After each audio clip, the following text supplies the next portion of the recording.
You've put in an offer, but what happens next? So today we're going to be talking about the waiting game, what to do if you get into a counter offer situation or a multiple offer situation, and when is it good to walk away.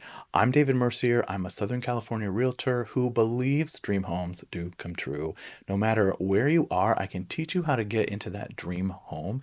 You might be renting and wondering how you can build wealth with real estate, living in a condo and feeling cramped for space, or just not in your forever home. I can sit down with you, we can make a plan and get you into that dream home that you've been thinking about for years. If that's something you're interested in, go ahead and reach out to me. I'd love to sit down with you and see if we're a good fit to work together. And make sure you subscribe. I'm going through this whole home buying journey series. You can see all the other videos below. And if you subscribe, we get alerts when new ones come out. But I have created this series to really arm you with the most knowledge available. So when it comes time for you to make real estate decisions, even if you're working with an agent, that you feel empowered and knowledgeable to make the best choices for you and your goals and your financial situation. So please subscribe. But now let's dive into the waiting game after you submit an offer. Now, the standard in the California purchase agreement, the offer contract, is that when you submit an offer, it's valid for 3 days. Now, you can shorten that up or extend it. It is smart to have that discussion with your agent. It really depends on your timeline. If there's a bunch of homes that you want to put offers on in consecutively, or the market. And sometimes that date can be overlooked if you've submitted the standard 3 days and the listing agent is communicating with your agent and they're saying like, we just reviewed offers today, we'll respond to everybody tomorrow, but it's the fourth day. It's not going to cancel out your contract if they respond to you and you accept their counter. But it does kind of communicate to the listing agent your timeline and your needs. So that is a conversation that you should have with your agent before you submit the offer. Um, but typically you can expect a couple of days. It's super hard. Um, a lot of agents feel the stress right there with you while you're waiting for the answer, because a lot of times people have like their top one, two, three homes that they want to submit offers on. So you do the first one and then you have to wait, and then you're monitoring number two while you're waiting to hear back from number one. And so we get it. We know it's a stressful time, but you do have to wait. And sometimes that there's a bunch of offers on a home, sometimes you don't. And when an agent who is selling a home is reviewing a ton of offers, like I've seen people get 25, 30, even more offers on a home. It is a lot of work to go through everything super thoroughly and present it to the sellers and decide which ones you're going to counter. So sometimes there is just a massive amount of work happening that you're not aware of. But hang in there. It's just going to be a couple of days, and then you'll know what you need to do next. More often than not, you're probably going to receive a counter offer from the sellers. And that can really touch on any of the negotiating points that are in the contract. And if you missed my previous video about putting an offer together, you should go back and watch it because I kind of detail out all the different things that you can change or decide who's going to pay for what when you're submitting an offer. So typically a counter offer will include the purchase price to be different. And maybe they'll touch on a couple of the fees that you said that you want the seller to pay for, and they might push back to say that you pay for or split them. Um, and then usually a counter offer will also have named the escrow company to work with, the title company to work with, and if the sellers agreed to any reports or inspections to be done, they'll probably name who that company is going to be, just so later in the process of escrow, there isn't a question and it doesn't have to be another conversation and an amendment to the contract. You have it in writing. Everyone knows what's going to be, who's going to be used, and you can just move forward doing all the items that you agreed to in the contract. Um, Now, there could be some really big differences between what you've submitted in the offer and what comes back in the counteroffer.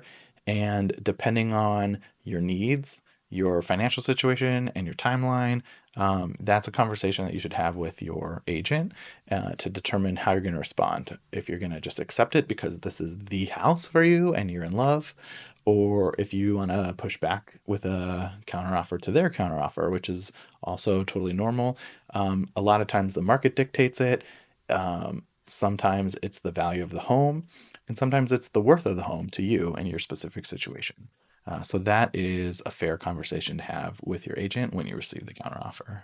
Now, other times you will receive a multiple counteroffer from the seller. Now, this is a little bit different because they could detail out some of the items that were in your offer. Most of the time, I've seen agents will just put, um, you're receiving this multiple counteroffer, resubmit your best and final offer. And so they're holding all the cards. They're not telling you how many um, offers they're responding to, and they're not telling you where the highest offer came in at. They're just telling everybody that there's more than one offer on the place, and they want you to submit a better offer. And so that's when you have to decide the worth of the home to you. If you want to um, stick with your original offer, you could say that. Sometimes removing some of the contingencies or shortening up the timeline or the escrow, to standard is 30 days, but sometimes you can do it quicker if the lender can accommodate that.